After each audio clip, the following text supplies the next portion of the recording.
Senator Vance, AP Dillon, Yes, North ma'am. State Journal, thank you for taking my question.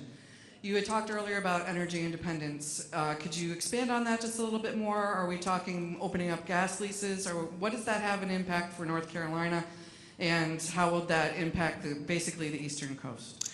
Well, there are a few different things that we have to do. Number one, the Harris campaign, or the Harris vice presidency, has imposed a number of power plant regulations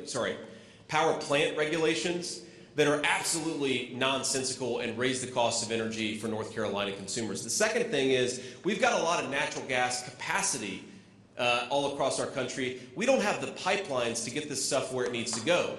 And Kamala Harris has got to stop shutting down pipelines. We need to be opening up pipelines, lowering costs for American consumers and everybody else.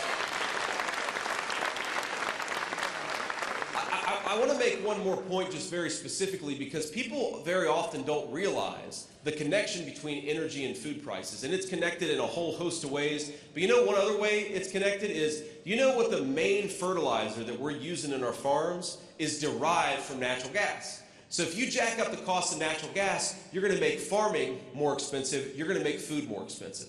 And you want to know something really crazy and should scare all of us? As much as we've got going on in this country, we've got some very serious crises, and this is maybe the biggest. You know when the very first time, I believe in the history of this country, that we became a net food importer? And you know what that means? That means that we're eating more food than we're growing. We've always grown more food than we've eaten in this country. You know the first full year that we became a country where we eat more than we grow?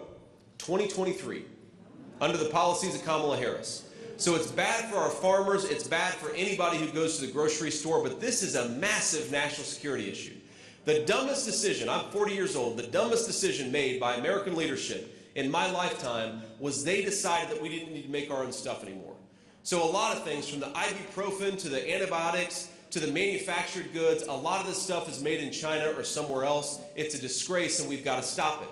But if it was a mistake to ship our industrial base off to China, then isn't it an even bigger mistake to ship our food supply to countries that very often hate us? This is craziness.